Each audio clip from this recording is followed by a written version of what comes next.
OLLI members, it is so wonderful to be here with you today to have this opportunity to talk about happiness. And really, during these dark days, what a great subject. It is certainly a topic that we obsess over. There are thousands of titles on Amazon about happiness, all different approaches to happiness, how you can find happiness. And the United Nations every year they come up with their World Happiness Report, where they rank order all the countries in the world for how happy they are. If you take a look at the World Happiness Report, you will learn that if you want to live in a happy country, you better move to one of the Scandinavian countries. Perhaps not surprising, over the last couple of years, the United States has been dropping in its place of happiness. Anyway, today what we're going to do is we are going to look to see what one of the greatest thinkers of all time, Aristotle, had to say about happiness. Aristotle, without exaggeration, I think he thought about, just about everything. And in Aristotle's writings, he wrote more about this topic of happiness than just about any other thinker up until the modern era. Now, just before we start, a little caveat emptor here, buyer beware. My background is not in philosophy per se. I actually didn't enjoy any of the philosophy classes I had to take in my academic career. I'm generally perfectly happy with the Wikipedia entry on a philosopher.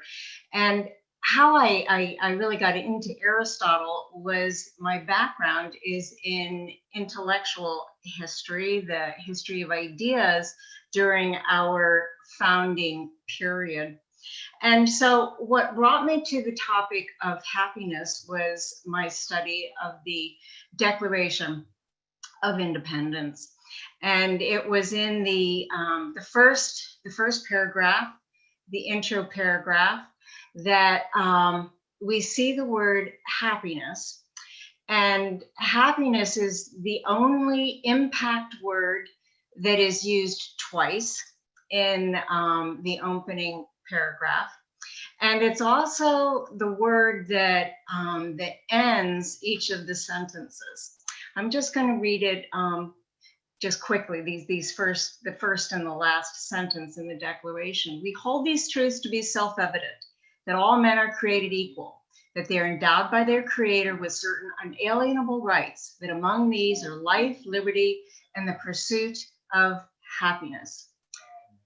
And then it goes on. At the end of this paragraph, we have that whenever any form of government becomes destructive of these ends, it is the right of the people to alter or to abolish it, and to institute new government, laying its foundation on such principles and organizing its powers in such form as to them shall seem most likely to affect their safety and happiness. Now, Jefferson was a very careful writer, that and he never worked more fastidiously over his sentences and word placement than he did when writing the Declaration of Independence. So when we see Jefferson place this word happiness at the end of these two very important sentences, the first sentence where he's talking about our unalienable rights, and then the last sentence where he's talking about the role of government, this wasn't by accident. Remember that Jefferson, he was not just a wonderful writer, but he was a musician and he was an architect. He had studied poetry. And so he was very attuned to the importance of repetition of that word happiness, as well as the placement. I could see Jefferson, if he had placed this intro paragraph in the Declaration of Independence to music, he would have crescendo marks under the word happiness. So it was from there that I thought, well, why is this word so important in the Declaration of Independence? Why is this word so important to Jefferson?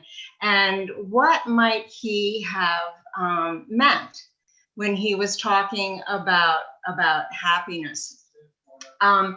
Jefferson later in his life, when he had been asked about what influenced him when he wrote the Declaration, he said this. He said, "It was the harmonizing sentiments of the day, whether expressed in conversation, in letters, printed essays, or in the elementary books of public right, as Aristotle, Cicero, Locke, Sidney, etc." So this then drew me to Aristotle. And I thought, well, Jefferson never specifically said what he meant by happiness. But he did say Aristotle here was one of his primary influencers. So perhaps we need to take a look at Aristotle and what Aristotle had to say about happiness. Now, if this emphasis on the word happiness had just been peculiar to Jefferson, we could just say, well, this was just some Jeffersonian idiosyncrasy that he repeated this idea of happiness in the Declaration. But in fact, I would say that in the 1770s, the Revolutionary period, Americans were certainly as obsessed with happiness then as they are today.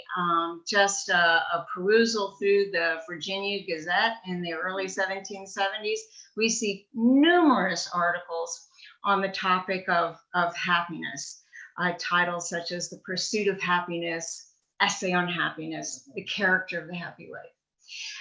When we get into these articles and read them, though, we'll see that every single one of these essays on happiness connected happiness with virtue. And so that again brings us back to Aristotle.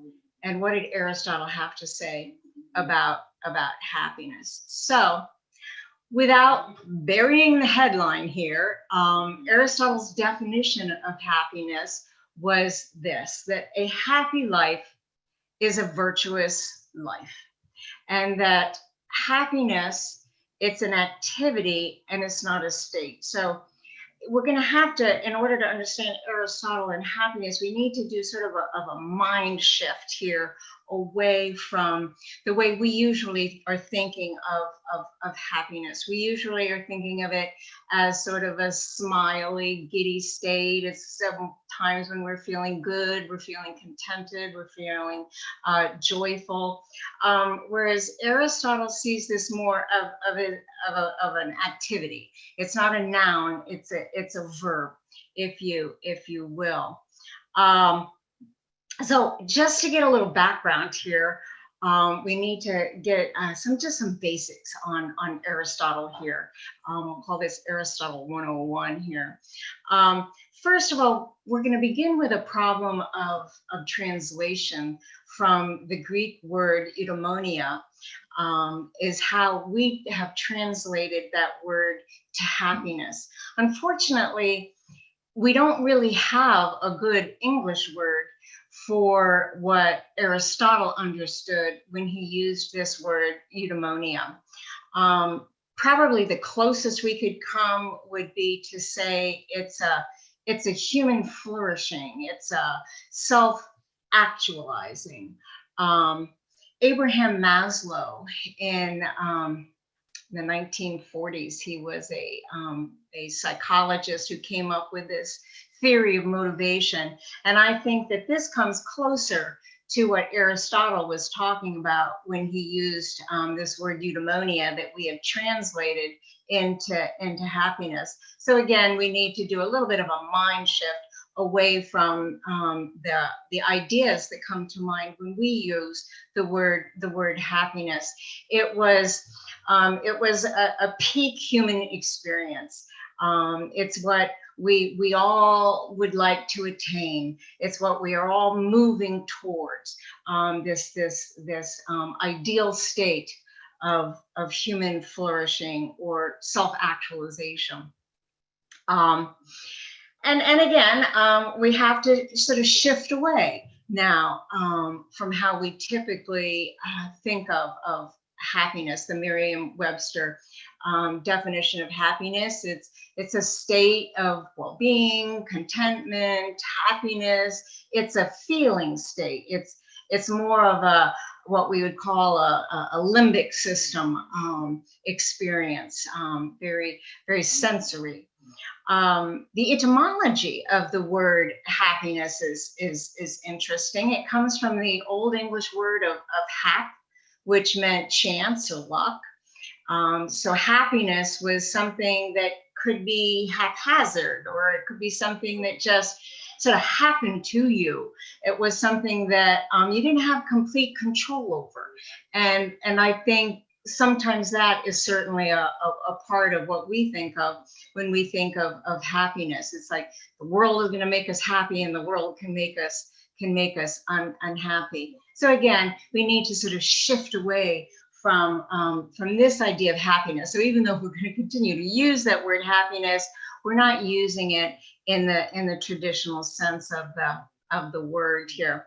So back to our little introduction on Aristotle here. Aristotle said, if it's you want to understand a thing, you need to look at what its purpose is, what its end is, what its goal is. He would have used the word the ultimate good of anything.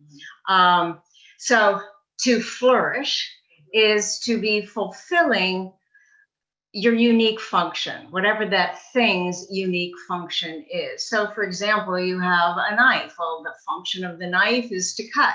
So if we see that we have a dull knife that isn't cutting, then we're going to say, well, this knife is not fulfilling its unique function. Aristotle said that we have different levels here of functioning. We begin with plants. It is the function of a plant to seek nourishment and to grow. And so we can look at a tree and we can say, well, that tree has a really great root system, and it's drawing up water from the soil, and it's producing lots of green leaves. And so that's a flourishing tree. We go into animals now. And we see, well, animals is the next level of existence, and animals, of course, they are also seeking nourishment and want to grow, but animals will be seeking pleasure, that they are sensory creatures. Now, I'm going to show you a picture now, and please don't hate me for the picture I'm going to show you right now, because I was earlier in the day, I was looking through these slides and reviewing this, and I looked over my shoulder and my cat was sitting on the back of my couch. And what is about cat people? We all want to show our pictures of our cats, but I saw my cat sleeping like this, and I thought, yes, the cat is, in an Aristotelian way, he is fulfilling his function. And I would say that my cats are very successful at doing what they are supposed to do, of seeking comfort through the day. So I promise no more cat pictures today. Back to Aristotle here, and why he should be as important to us, I think, as he was to our founding generation. You know, it's unfortunate in a way, I think, that we have moved away from the classical heritage that was so important to the founding generation. It was absolutely the bedrock of their educational system. Today, I think very few students are studying the Latin and the Greek philosophers. In school, I know that, say on the AP exam, that it was the least popular exam of all the APs that were given, as opposed to back in the early 18th century, the 19th century, that admission to college, the most important part of your admission to college was knowing the philosophers and being able to recite extensive passages from philosophy in the original Latin and Greek. You know, for the founders, the ancient philosophy, Aristotle helped people understand where they were coming from and where they were going. And so maybe today, as we get into this discussion on happiness and what Aristotle had to say about us, maybe it can do a little bit of the same for us to help us understand why we are where we are today. So back to Aristotle here and function. He said, we'll say, okay, so we have the function of plants and we have the function of animals. And so what is the key function of humans? Well, Aristotle said it is the capacity to reason. Clearly, plants can't reason. Clearly, animals can't reason. But we have the capacity to reason.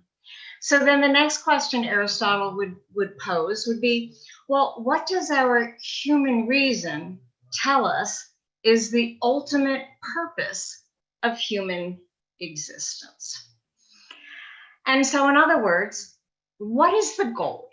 What are our goals? So Aristotle said, let's sort of look around and observe what are the common activities that we see people seeking.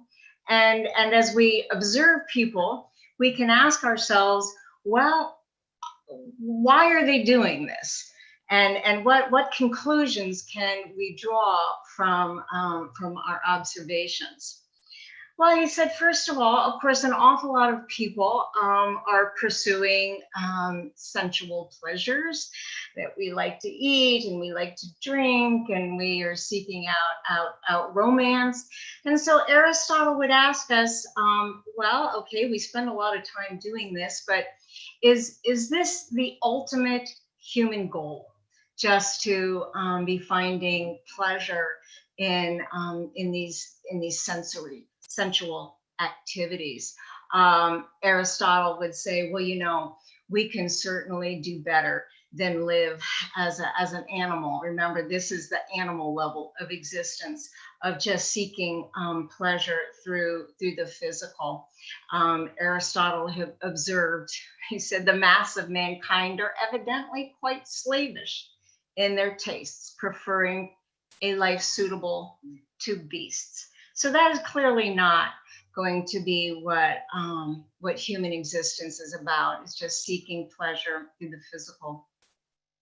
Of course, we have an awful lot of people who spend an awful lot of their time seeking wealth and seeking money. But again, we have to ask ourselves, well, why are they seeking money? What is it that wealth is going to bring them?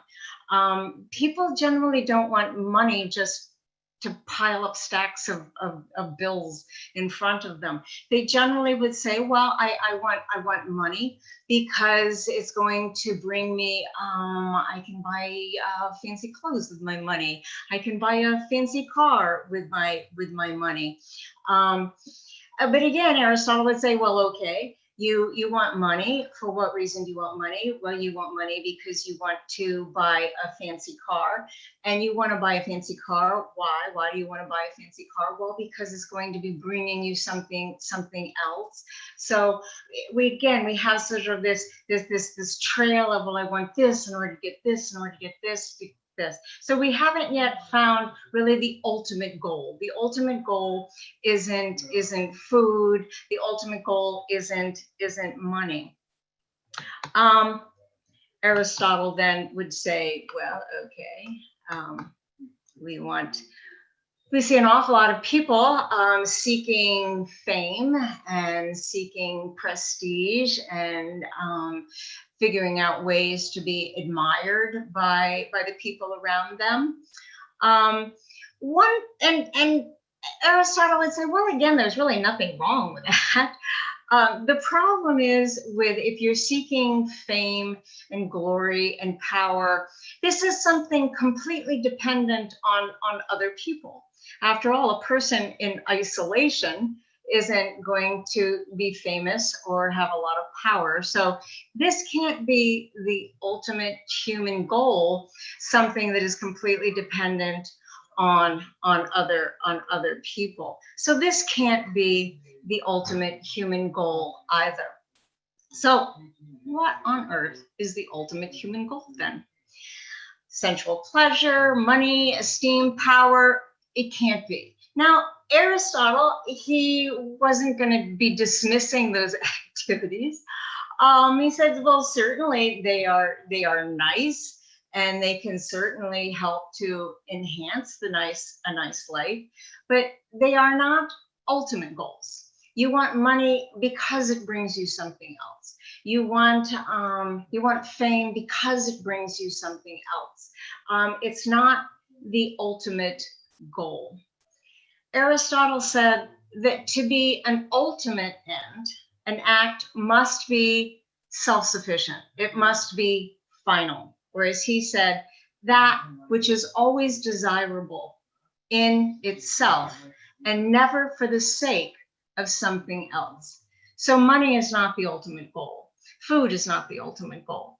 We're always engaging in these activities because they hope they will bring something else. So we need to be wondering now, what is that something else? Well, that something else, again, is this word eudaimonia, or as we're saying, happiness. That all of these other goals are means towards obtaining this happiness thing. Happiness, however, is always the end in and of itself. Nobody ever says, I want to be happy because it'll bring me something else. Everybody says we want all of these other things that we are seeking because they think in the end it will bring us happiness. So Aristotle says, well, this is clear and undeniable. There is this state of happiness that we are all reaching for. Happiness is the ultimate goal, because once you have this state of happiness, Aristotle would say, you know you are there because you know that there is nothing that can be added that will make it better.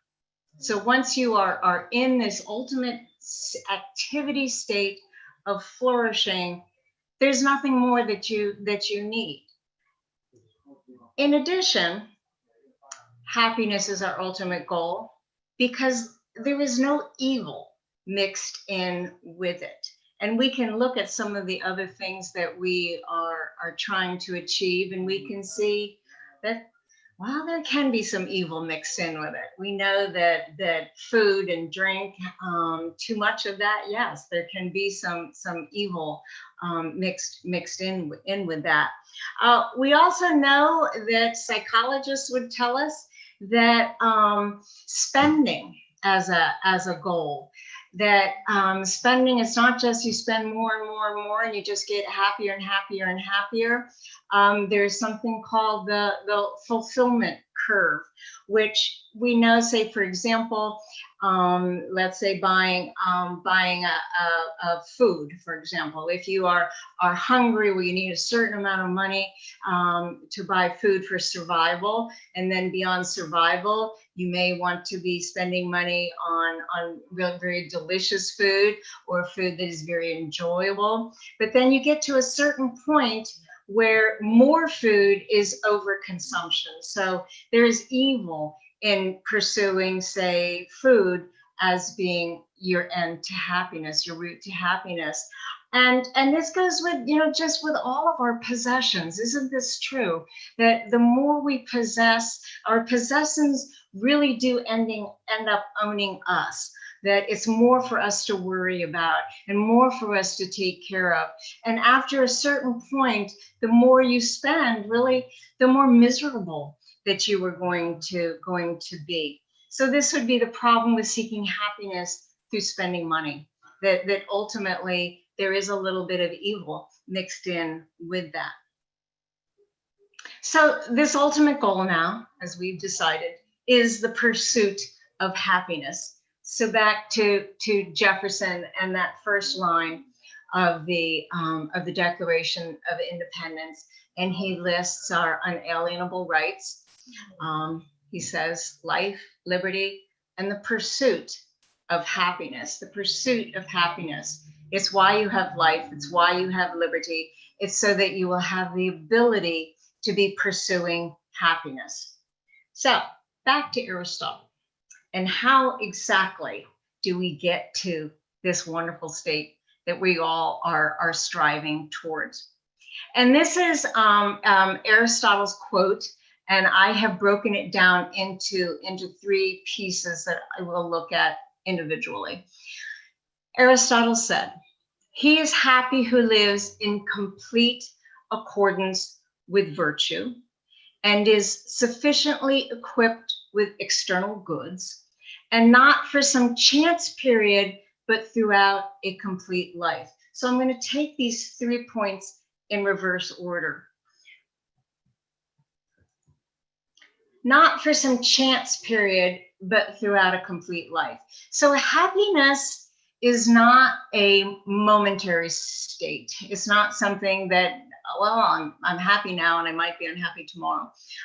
It's something that, as another philosopher said, you can only really judge a happy life until a person is dead. It is the accumulation of your life. It is the sum total of your life. Again, it is not momentary. It's not here today, gone tomorrow. It's the definition of the most complete life. Sufficiently equipped with external goods. Now, again, Aristotle understood. He said that we do have a foundation for a good life. That you need. There's certain, just like when building a house, you need to have a very strong foundation in order to build a strong house. He said that health is not our ultimate goal, but certainly health is a necessary precondition for happiness. If you're sick, you certainly are going to have a problem with fully actualizing as a human being. So yes, health is necessary precondition for happiness. He said certainly that wealth and fame and power, those can also be good things, and they can embellish the good life. You might say that money can't buy happiness, but it might be able to set the stage for happiness. I think Oprah Winfrey and Michelle Obama, they have wealth and fame and power, and hopefully they are using those to embellish a good life. Aristotle takes a very interesting sort of a tour here through a very important topic, and that is the issue of friendship. That was very important to the happy life as well. And he discusses these three different types of friendship. He says, first of all, we have what he called the friendship of utility. This is the most common kind of friendship. It makes life a lot easier if you are friendly with your neighbors. They can watch your pets when you're gone. It makes life easier if you are friendly with the people that you work with in the workplace. But those type of friends that, once you move away or once you leave that workplace, those friendships probably will not last. Another level of friendship was what he called the friendship of pleasure. And this is that, you know, that a lot of our activities that we like to do, they're just more fun if we can do them in company. If you like to go to restaurants, if you like to go to the movies, you like to go to the theater, it can just be a lot more fun to do those things with other people who also enjoy those activities. And I suppose, well, there are certainly some activities that you actually need a friend to engage in that activity with you, such as playing tennis. Problem with this level of friendship is that this is a completely self-focused friendship. Once you stop playing tennis, then you would probably stop being friends with this person. The third level of friendship was what he called the friendship of the good. And this was a very rare type of friendship. And he said that in this type of friendship, it is where we have shared values, where we are helping the other to become a better person, where each one is striving for self-actualization. And because, as Aristotle recognized, you know, we are social animals, and anything that we are working to achieve, we're going to achieve it much more easily if we can be working towards this goal with others. So the best kind of friends, the most long-lasting kind of friends, are the friends that we have who are helping us on our goal towards actualization, to human flourishing. So finally, we get to the thrust here of Aristotle's main idea. And he is happy who lives in accordance with complete virtue. So the happy life, the good life, is the virtuous life. And he makes this point for really the some very important reasons. That the happy life is all about knowing how to do the right thing at the right time, in the right amount, to the right people. And that is being a virtuous person.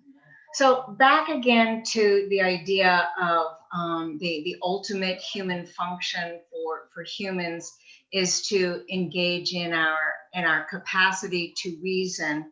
If we use our powers of reason, we've seen that maybe some of these other things that that people are striving for, questing after, those aren't really things which are going to be making us ultimately happy. But it's to know how to behave correctly in given situations. I'm sure you've all heard of Aristotle and the golden mean. And this is again the idea of where virtue is. Virtue is between two extremes of behavior. It could be too much or too little, given any one situation. And here we have the list of Aristotle's primary virtues. The virtue of courage, for example, it is knowing when to be courageous, under what circumstances. Too little, we're going to be cowardly. Too much, be too bold or too rash. Remember, it can vary from situation to situation, and it can vary from person to person. So this is an activity that we need to engage in with our reason. So for example, a soldier on the battlefield, his definition of courage is going to be different than, say, for a person who is walking down the street and is about to be mugged. Under that circumstance, it might be better to run away. All of these virtues that he has listed here, our reason is going to help us understand the right moment, the right time, and the right amount. Aristotle stressed that, again, that what is the right amount, it varies from person to person. Aristotle gives this very famous example of the wrestler Milo. And he said, what would be enough food for Milo would be too much food for another person. So we have to, again, use our reason to understand when is the proper time to act under different circumstances and at different times. Aristotle also stressed, he said that, being a virtuous person, it is acquired through practice. It's not easy. It doesn't, that it will get easier over time with practice.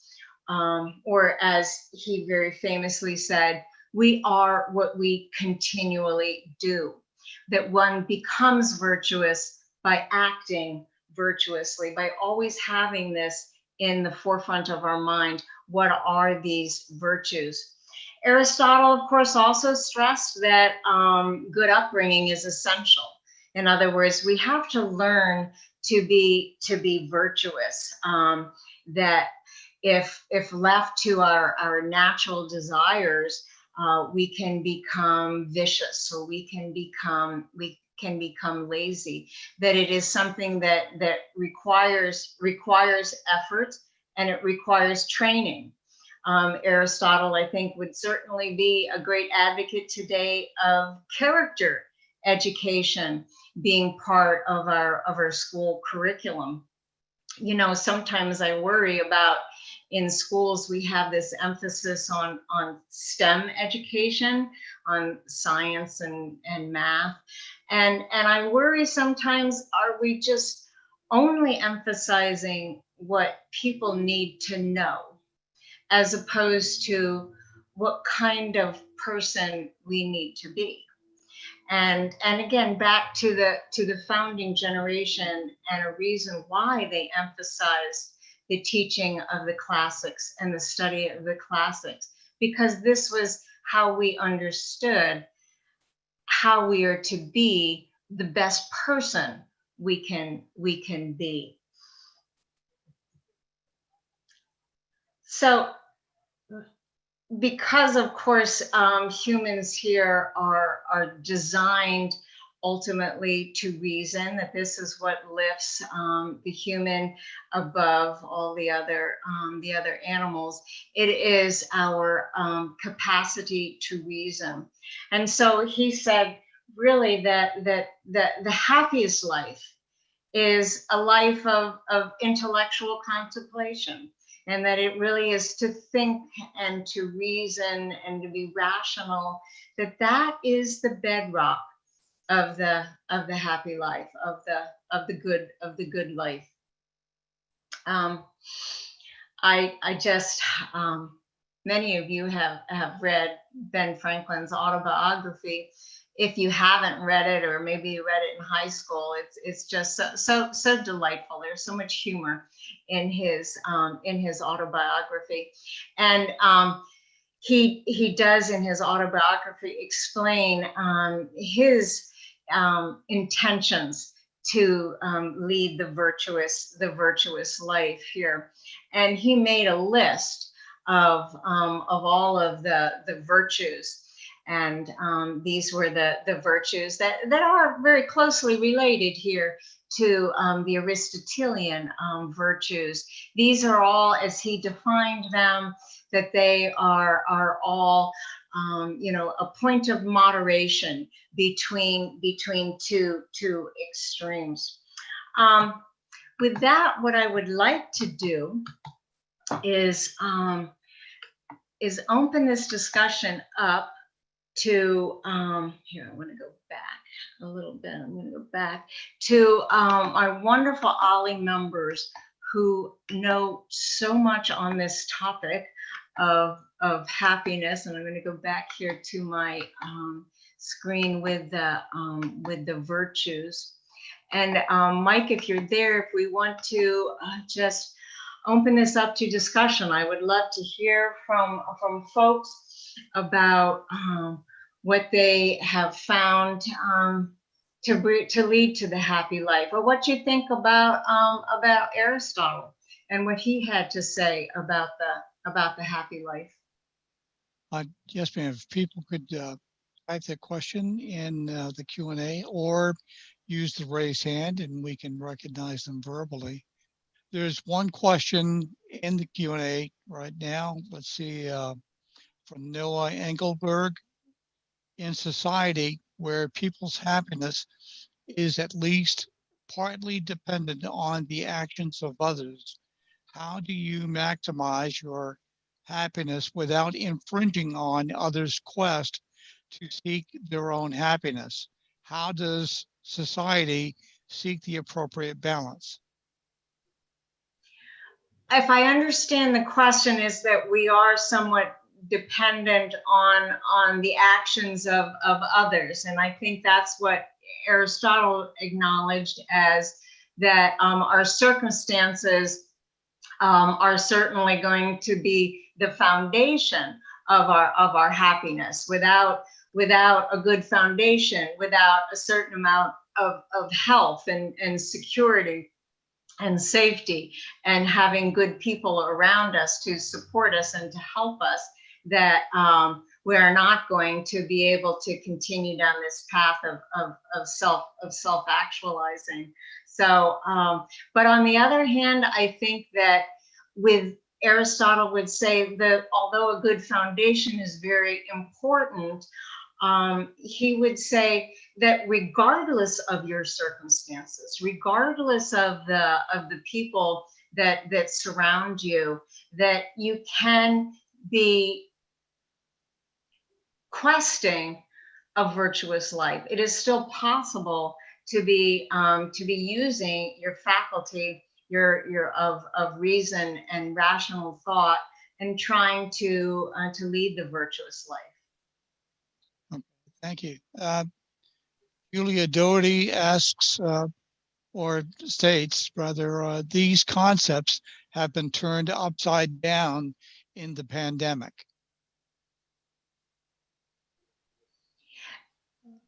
Um, I'm not exactly sure. Maybe you can, but certainly I would see we see a lot of extremes of behavior right now, with the glorification of say of rashness and of greed and uh, of a lot of selfishness, that we don't really see this glorification of being sensible, of being moderate, of being reasonable. Now, of course, Aristotle, he was not a scientist in the way we think of science. Aristotle here, he today, science is based upon observation and collecting data. Um, One sort of absurd example of this from Aristotle is that Aristotle just theorized that men would have more teeth in their mouth than women would. Now, it never occurred to him to actually look inside of his wife's mouth and maybe count her teeth. Today, we would do that. That would be science. That would be data.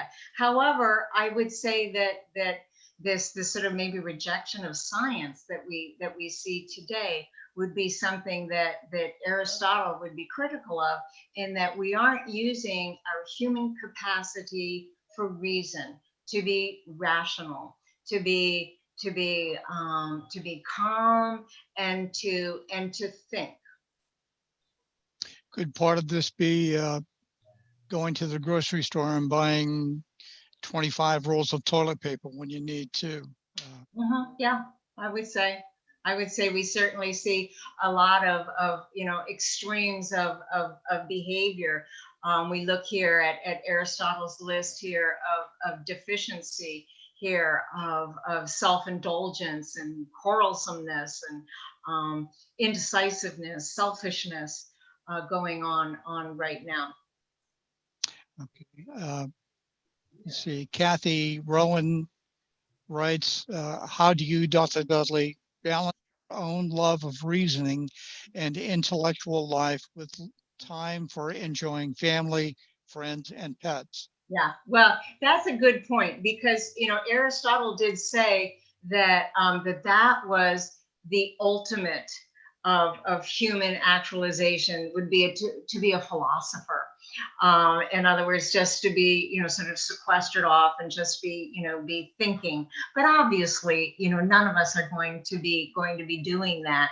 And let's remember here that with happiness, it wasn't a state so much as it was an activity. It was every day. It was thinking about the virtues. Or back to Ben Franklin, what Ben Franklin did with his list of virtues is that he would take every virtue and he would focus and he would say, well, that's going to be my virtue for today. And I'm going to be focusing on that one virtue. And then he would, sort of keep score. Um, I might just as an aside, you see that Ben Franklin actually abandoned that project because it was too difficult. But Aristotle did say that's how we become a virtuous person here. It certainly begins with training. It begins with children, with emphasizing these virtues, and it happens with practice. And Aristotle would suggest, take one virtue and just think about it today. Just think about, say, being courageous today. Think about, or self-control. Think about the importance of that virtue today, and think about the ways in which you can exercise that. Because as we exercise these virtues, that we become better at it, that it becomes much more natural for us. And Aristotle said, when we find ourselves in situations, and say, for example, let's look at the virtue of, say, honesty. And if we find ourselves in a situation where being honest is too difficult, or it seems very burdensome for us, well, that would be an indicator that we haven't really strengthened that virtue enough. So that virtue itself needs to be strengthened. Look at the virtue, say, of temperance. If we find it to be too difficult, if we find ourselves self-indulgent, if we find ourselves continually every single day, overeating, then, well, that's certainly a virtue that just needs to be exercised more. And that Aristotle would suggest the more you exercise it, the stronger it will become. And then eventually it will become easy for us. Bob Heyer writes, not everyone has all these virtues, but must balance the assets they do have to be happy with themselves. Mm-hmm. No, that's true. Well, and Aristotle would say, well, we start off in life and we don't have any of them. From, say, a Freudian perspective, we all start off as screaming, demanding, self-centered little ids. And it's only as we grow up and with proper education and with proper parenting that we develop these skills over time. So we don't start off with any of them. And so it's just with practice and with work that we can strengthen them. A. Alper writes, I think age has a great impact on happiness. It may be that older people experience more happiness in general. Weren't there studies on this? About older people are happier? Yes, that's really interesting. That there have been a lot of research on happiness within the field of psychology, and that as people get older, they do tend to get happier, which young people are surprised to hear that because the expectation would be, well, as I get older, I'm not as physically fit and I'm not as strong, and I have more health issues, and more of the people in my life have health issues and problems. But in fact, as people do grow older, they do in general grow happier. And it could be just that it's a lifetime of observing and noticing these things that Aristotle would have asked us to notice here. Well, what are the best kind of friends to be nurturing here? What's the best way to be spending your time? Are you really, is that shopping trip really going to make you happy? Is buying a new car really going to make you happy? And I think it's just, as Aristotle would say, it's living your life, and it's noticing these experiences and realizing that, I went and I bought that car because I thought that car was going to make me happy, but the car doesn't make you happy at all. I think that there's a whole other field of research in psychology, and that's about when really great things happen to you or really bad things happen to you. That, say, for example, a person wins the lottery.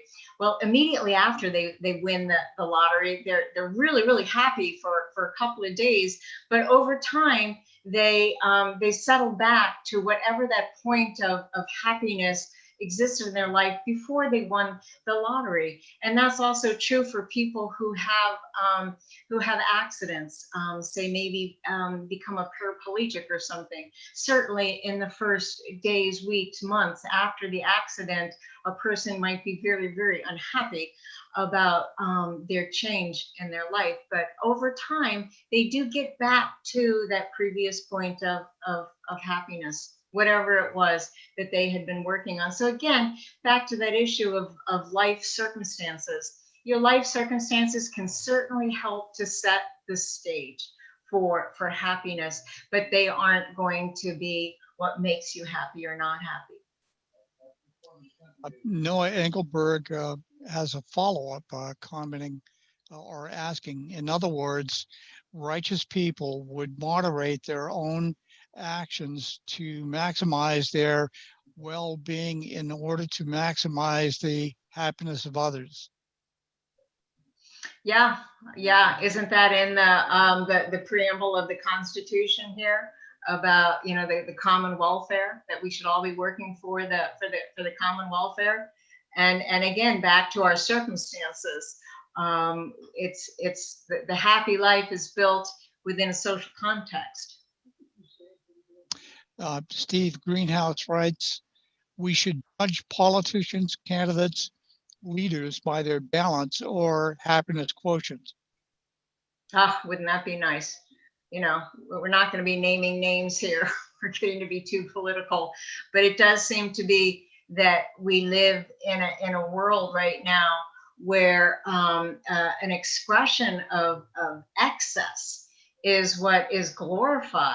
It's what it's what people love to watch, and it's what gets a lot of attention here.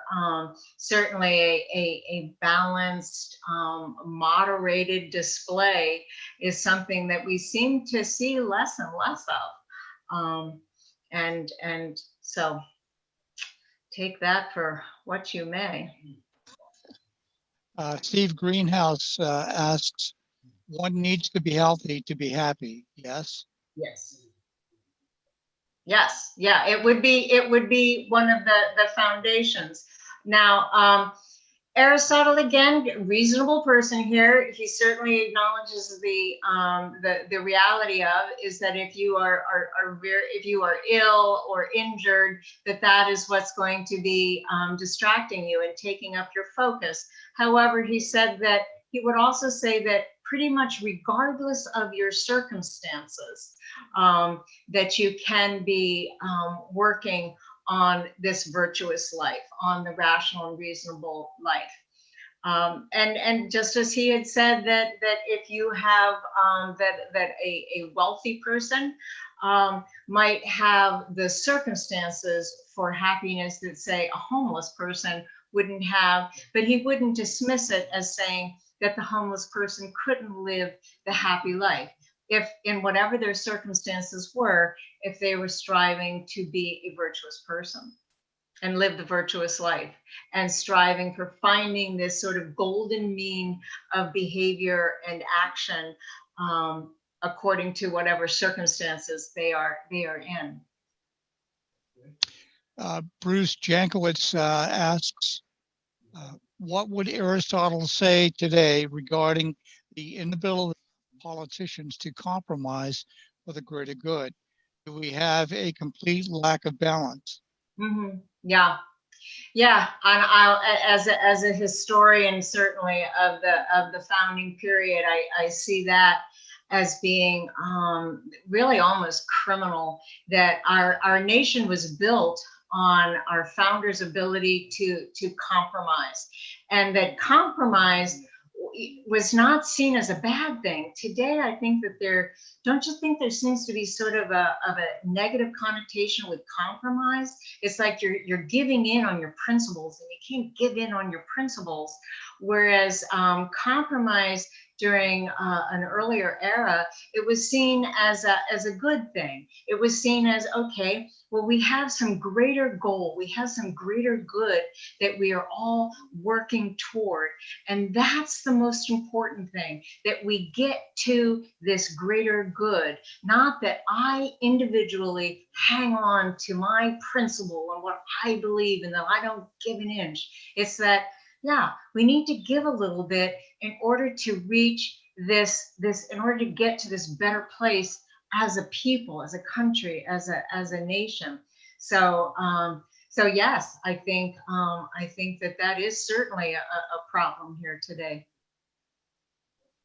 Okay, that's all of the Q&A that we have. I have not seen any raised hands at all. You So know, one thing that we could also, look at here, and that is with Aristotle and this connection of happiness to virtue, and which was why I think that the idea of happiness was so important to the founders, and then why they repeated this word over and over again. You can go into this wonderful website. It's called Founders Online, and they have collected, and it's maintained by the National Archives, and they have here collected all of the writings of the important figures from the founding generation. And you can do word searches here. And you do the word search on happiness, you'll get over 10,000 hits on the word happiness. And when you pursue that and you look and see, well, what were they writing about? I mean, they were obsessing over happiness, and they wrote of happiness, and they were wishing each other happiness, and they were achieving happiness, and they were just constantly striving for happiness. But it was always connected to the idea of virtue, of being a virtuous person, that you could not be happy without the virtues. And you look at, say, George Washington, for example, that he believed that it was absolutely the bedrock of our republic. He wrote of this in his first inaugural address. He wrote of this quite frequently, that without virtue in the citizenry, that all was lost. And that during the foundation period of our country, that here we were in this great American experiment, we were giving more freedom to more people than had ever experienced it before. Well, how is that going to work? How is that just not going to collapse into complete anarchy and craziness? Well, the only way it was going to work was if all these free people had something that was guiding their behavior, because their behavior wasn't going to be restricted by the outside. It wasn't going to be restricted by the king. It wasn't going to be restricted by the government. That but something needs to be restricting our behavior. Something needs to be guiding our behavior. And so in the founding generation, they thought, well, what is that something? That something is going to be the cultivation of virtue. Without virtue, our freedom cannot survive. Our freedom cannot live on. And so, again, back to what we have lost today, in that we have lost this emphasis on virtue. What is it that is controlling our behavior? Something has to be controlling our behavior. Well, what is it? what is controlling our behavior today? Well, it seems to be what's controlling our behavior is, well, how many hits do you get on your Facebook page? Or how many likes do you get on Instagram? And of course, what gets more hits, what gets more likes is the most extravagant, most extreme behavior. Whereas the moderate person, the person looking for the happy middle ground, that is not the place that we are glorifying today. And you can see certainly where that might be leading us. Steve Greenhouse has his hand raised. Go ahead, sir. Yes, can you hear me? Yes, sir. Yeah, I'm wondering, when Jefferson talked about the pursuit of happiness, if he wasn't onto something, rather than actual happiness, but where it's at is pursuing happiness, not really quite getting to the goal line, but always trying to get there. If that's Yes. not the answer, rather than You are exactly right here. And that is very Aristotelian here, that happiness, it was an activity. It was an activity of daily living. It was something that we were continually working on. And Jefferson said, well, you know, that the test of good government is that it is providing you the circumstances under which you can be working on the virtuous life here. And you're right. It wasn't really sort of a final kind of an end state. It also was not static at all. That it was something that we were continually working on every day.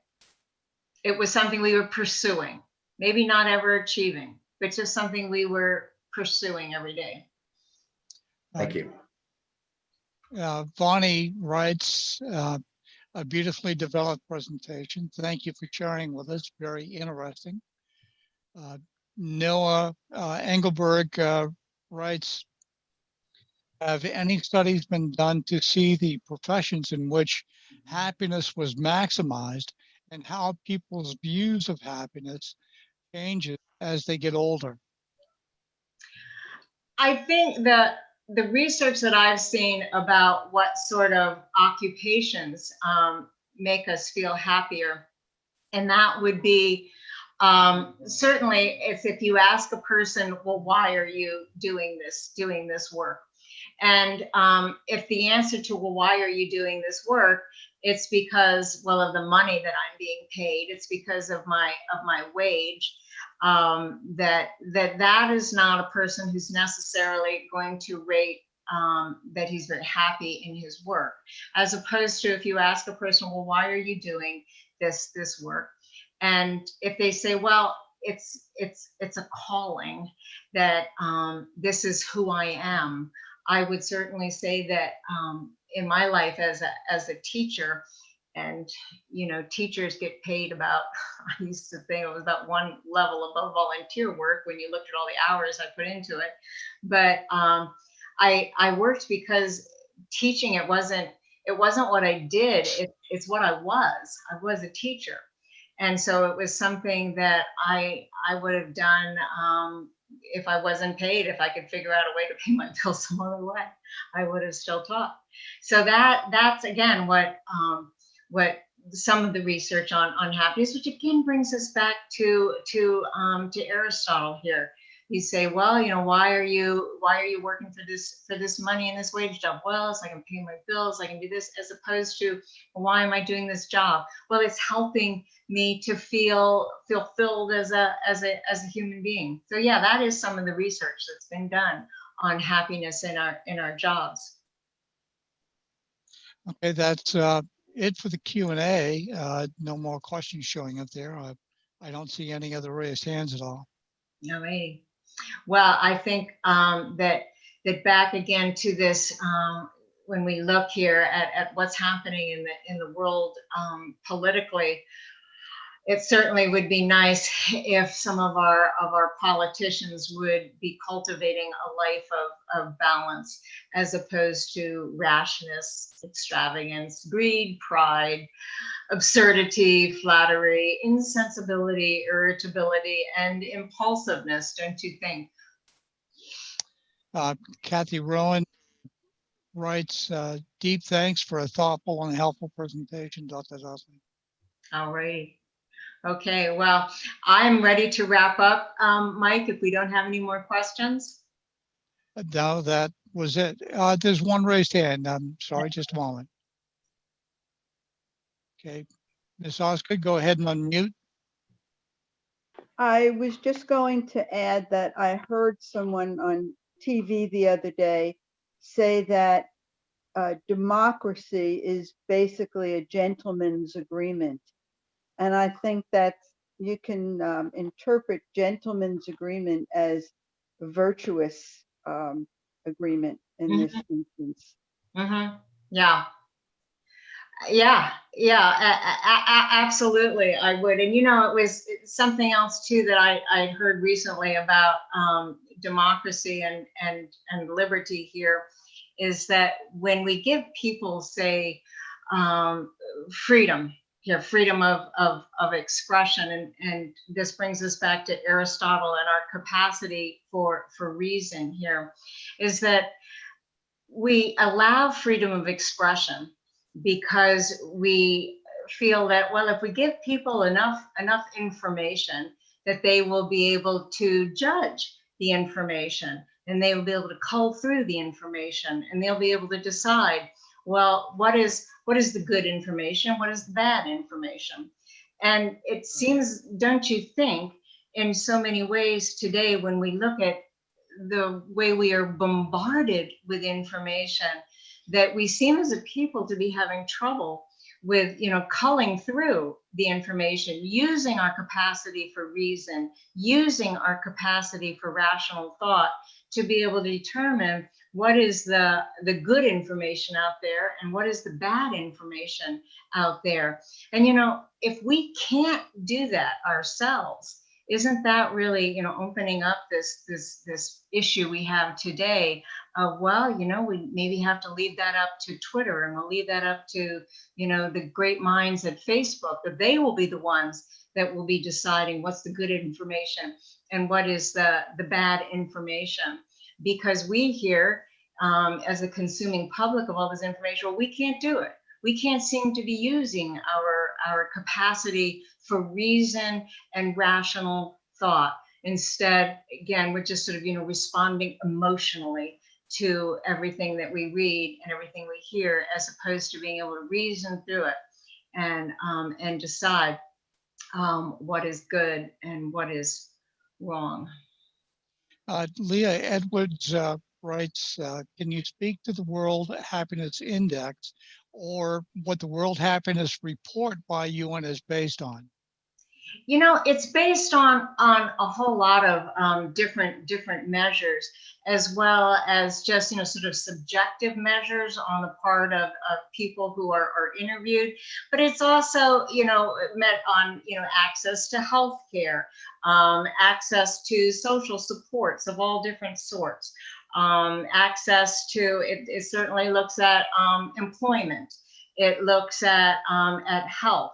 It looks at a whole bunch of different measures that we might, typically look at to see, am I leading a happy life? Do I have a home? Do I have, am I financially secure? Am I healthy? Am I living in a neighborhood where I feel safe and secure? That measures such as that.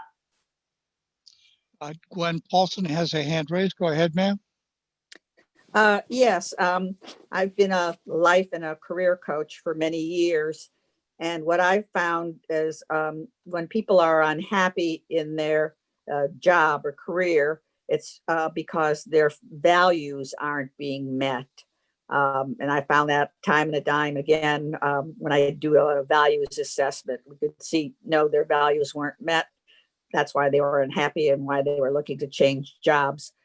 So I haven't heard much about, talking about values in terms of happiness. So what would you say? Gwen, that's a really interesting point. When you use the word value, can you be more specific about exactly what you mean? Values of honesty, caring, doing good work, just things like that. Yeah.